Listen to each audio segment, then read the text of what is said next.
Hi, Phil. How would you assess that and where it's gone wrong in this competition? I think the assessment is that we just didn't turn up today.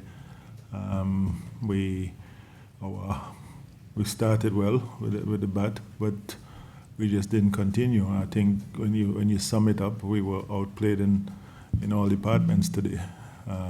They bowled well, we batted well at the start, but didn't carry on, and they just batted well and batted us out of the game. If you look at West Indies, obviously the only team to have won the T20 World Cup twice. So how's it kind of gone from that to now not making the Super 12s?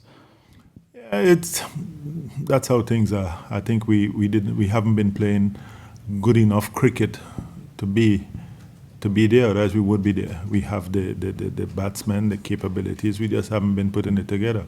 Our bowlers have shown up 9 out of 10 times, but the batters haven't really showed up, and I think all the batters will be disappointed in what they've produced, not just at the World Cup, but just before the World Cup and everything like that. So we need to go back, and the batsmen need to take a look at themselves and work out how we score 170, 180 runs to be in the game, because the bowlers are doing their job.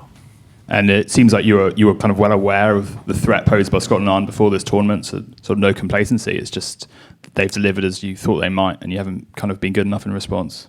No, we've worked hard. We've prepared well. It's just on the day we haven't done the correct things. We haven't assessed the situation properly at the game and done what's necessary for the situation. So I don't think there was no disrespect on our part. We prepared like if we were playing anyone else. 2 World Cups in a row now. Do you think there are short-term fixes, or is this a long-term T20 malaise for West Indies cricket? I don't know. We've got to go back and look at our structure and how we play the game, and make sure that when we come to competitions or when we play in bilateral series, we are ready and able to do what's necessary for each situation of the game now. Do you think you left yourselves too much to do with the bat at towards the later stages of the innings, because the power play in the first end, it seemed, at least from the outside, that West Indies didn't quite show the sort of intent that Ireland did? No, we didn't show the sort of intent that Ireland did, and as I said before, we were outplayed in all departments today. We have shown the intent before, but the middle phases have been our problem, and we haven't gotten over it yet. Was there also an issue around not having enough spin options, because Ireland and Zimbabwe the other day used spin quite effectively against the West Indies? Well, they have it and they choose to use it against us. If we think we needed it, because those 2 teams play spin well, so we didn't think we needed it. Hi Simon, nice to see you again. Any consolation that you've gone out to Ireland? No consolation in losing.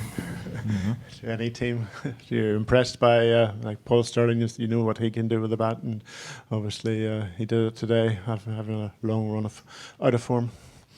Yeah, Sterling is an international cricketer and one of note, and at some point in a tournament he's going to come good and do what he did today. So it's no real surprise, and I think we prepared for things. We just didn't do what we prepared to do against him today, and he batted well. Thank you. Any takers from the online audience? Thank you. For those, you may go ahead. Thank you. Hi, Phil. I'm just wondering a little bit about the bowling tactics. What was the reason behind maybe keeping Jason Holder and Alzari Joseph for later on in the innings? Did you feel maybe you need them at the end, or do you think you could have used them up front? For later on in the innings? What do you mean by later on in the innings? I mean, Alzari Joseph didn't open the bowling, and I'm just wondering why that was. Well, he bowled the 3rd over, so I think that's close enough to open. That's just the way we saw it supposed to happen. We gave Obed the first over, and Akil has been bowling well there. So, the last 3-4 games we played, Alzari bowled well the 3rd over, the 4th over, the 5th over. So we just look at it like that.